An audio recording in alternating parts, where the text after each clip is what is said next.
Hello students, welcome to week 36. This is class A. It's nice to see you all. So today we're going to be talking about what makes someone a hoarder, what makes someone collect a huge amount of material, tangible items that actually it's more than that they need. So I gave you some examples in the last class about what is hoarding, so if you need to reference that video, please do so. But you had a pre-video warm-up with 3 questions, so you should have already done those. If you haven't done those, I want you to pause the video now and do them first. So again, that assignment was list the 3 most important things that you own. So a tangible physical thing that you own that is yours personally, and then answer 3 questions for each of those items. So that means you're going to be answering nine things.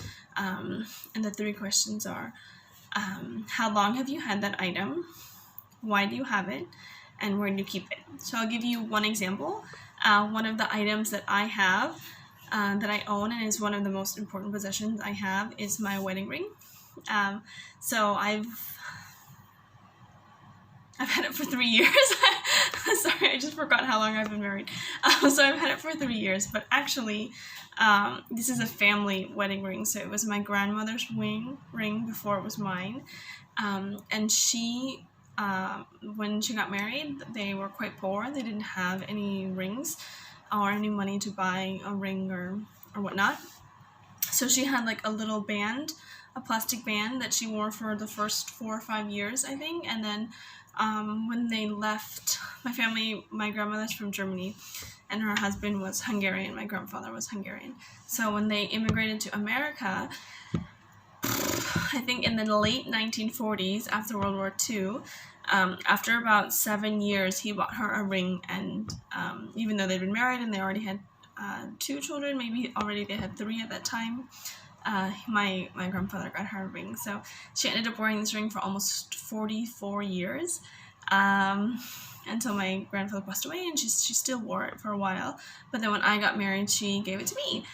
So it's very special because I feel like that my grandmother wore it for so long has an extra special meaning, and obviously she gave it to me for our wedding, and so it's also symbolic for my husband, and you know, our love for each other and our family. So that's the answer to number 2, is why do you have it? And then the third one, where do you keep it, is of course on my finger. So please make sure you answer all 3 questions for all of your items, okay? Now, your next activity is to answer these questions so the first 3 you did as a warm-up in your class notebook. The next activity is also in your class notebook. So again, this is really important because it gives your eyes a break from the screen. Writing is really important for cognitive processes in the brain. And I will be checking these when we eventually get back to school. So please make sure you're doing them and putting the date and labeling them very neatly, okay? So do you consider yourself a neat or messy person? Answer in a full sentence. How do you keep things organized in your home? So these are not like, for example, not what your mom or your dad does, or your grandmother or whoever you live with. It's what you do with your things. So do you organize your clothes or your backpack or your toothbrush? How do you keep things organized for you? What's your method? 3, do you know anyone who has a very messy home? Now, you don't need to name names here, but it's just a question, and then explain how you know that person, etc. And then 4, what do you think drives some people to hoard things? This 4th question, which is actually in your book, you're going to answer in a group. So the first 3, are you a neat or messy person? Do you keep things organized in your home? Do you know anyone who has a messy home? These 3 questions you're going to answer now in your class notebook, so please pause the video and take 5 to 10 minutes to answer these questions in full sentences, okay? Number 4, you're going to be in a group with other people, and you're going to answer, what do you think drives or motivates people to hoard things? So you're going to need to collaborate and come to one idea. So some of you might have different ideas, but in the end, after the 15-minute discussion with each other, you have to agree on one.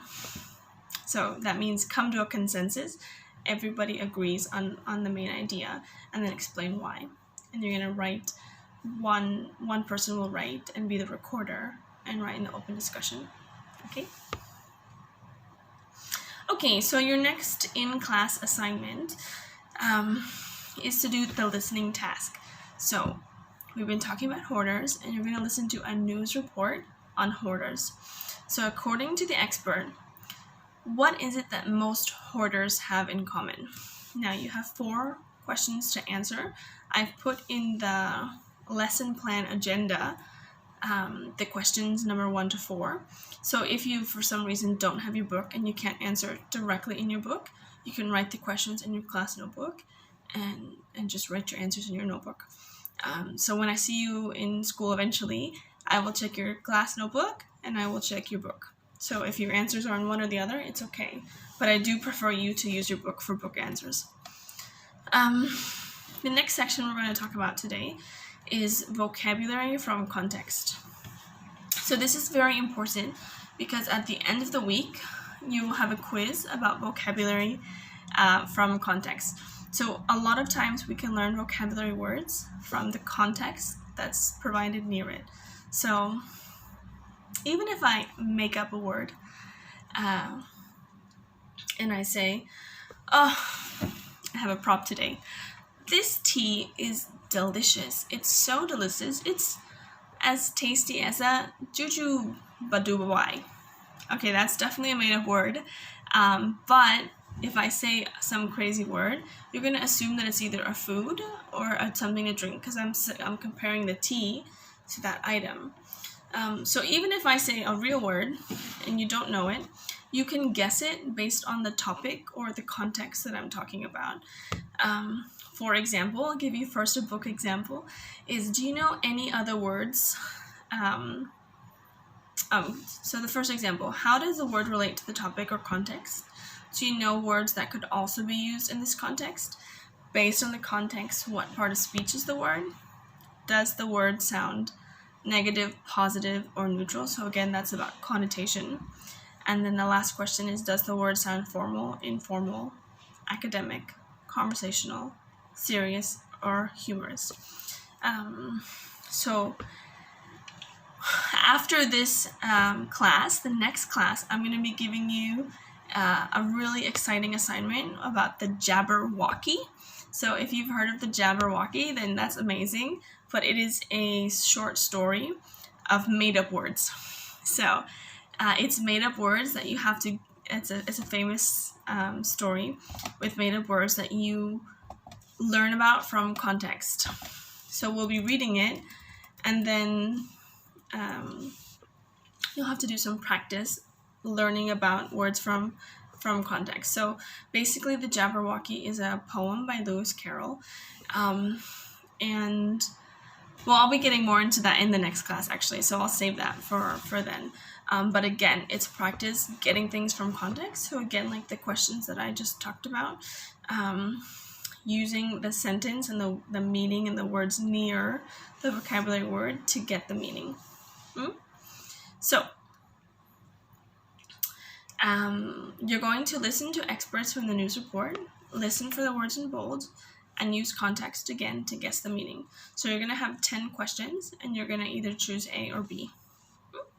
Okay, so again, please do this in your book. For the last part of class, you have a writing assignment. So you've already done one discussion with breakout rooms with other people in your class, but now you're going to do individual discussion. So what advice would you give to someone who is hoarding a problem? Is the first question, and develop critical thinking in your skillful book. The second question is Frederick Taylor describes several traits of hoarders. Which do you think is most important? What else might make someone a hoarder?